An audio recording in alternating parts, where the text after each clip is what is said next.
Tsara mono mampafantatra antsika mpanaraka amin'ny fahitalavitra ma TV fa ho amin'ny sabotso avy zao zany amin'ny fitora sy fahefany ariva isan'ny fandarana manokana makasika izay fantanina napetraka ny petit sy mpamaky ny gazety Midi Madagasikara izay tao anatin'ny ny lalao no karakaraina iny fa iverenantsika kosa ny lafim-baovao entina hanampiana ireo traboina ao anatin'ny vona samihafa mahazo amin'izy ireo. Nahatsiaro ireo traboina ny antoko Avana izay tarihan'ny docteur Jean-Louis Robinson entina ilaina amin'ny andavanandro toy ny vary sy ny sira no natolotry ny antoko Avana tany amin'ny distrikan'Atsimondrano tany tao anatin'ny fokontany Antanetikey.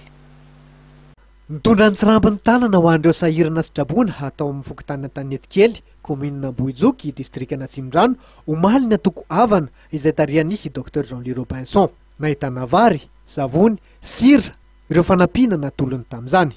Fandraisana anjara ny antoko Avana ho an'ireo ny anjadin'ny vona vokatry ny andro ratsy zany. Dia mba nitondra izay ny tsirambin'ny tanana izay mba hamerina kely an'ireto vahoaka efa tena olona reto, vary, sira, savony.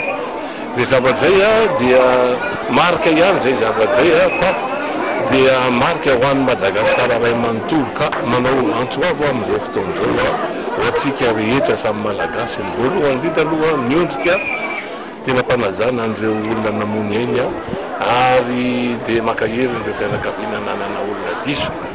Faharoa manarakaraka zany makahery ny vahoaka rehetra malagasy fa tsy tokony ho kivy fa raha lasa ny andro ratsy tsy maintsy misy andro tsara eo ka amin'izay zavatra andro tsara zay dia andrasantsika amin'izao fotoan'izao fa kosa tena ilaina amintsika samy malagasy dia ny firaisakina samy malagasy dia vita dodolo le fitarainana rehetra ampiana kely fotsiny dia ho vita ka mirahina aloha tsika malagasy avela aloha zany resaka politika sy ny fifidianana zany aloha fa dia alohatsika amonjy ny vahoaka malagasy. Tatsaha avokoa ny akamaroan'ireo traboina izay nitaraina noho ny fahasimban'ny volon'izy ireo sy ny tambary izay divotry ny rano na tototry ny fasika noho ny fahavakizan'ireny rano sisony.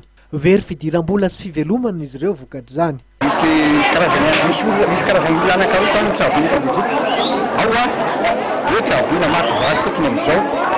Betsaka izay angambany amin'ny hektara maro mihitsy fa tsy fantatra hoe firy hektara na firy hektara. Fa misy tosany dia tena hoe very mandrakizay. Mahavery mandrakizay azy dia izao. Dia raha nivatery amin'ny sisony erikatra dia mahazo ny soavina ray manontolo mahatabiana soavina ray manontolo ina dia avy aty amin'ny ilana Boijoky amin'ny ilany sisony. Ny fambolena amin'ny olona any amin'ny ilana tsinanana iny any fokontany mpanataovana iny zany dia mety sasany ray manontolo dia ao. Dia misy efa mitady toerana hifindramonina izao hoe andeha hifindramonina fa tsisy hevitra atsony satria tototry ny fasika ny tany mba velomana tsisy azo ny velomana tonga jerena fotsiny hoe ahoana izy ty aiza ny tany mba hiainanay.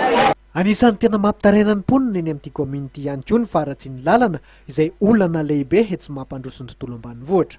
Tsy hijanona hatreo ny tolotany nataon'ny antoko Avana fa eto indray any amin'ny faritra loatra mangoro iny, faritra izay isan'ny voamafy tokoa tamin'ity andro ratsy izay nahitra tamin'ny firenena tato ato ity.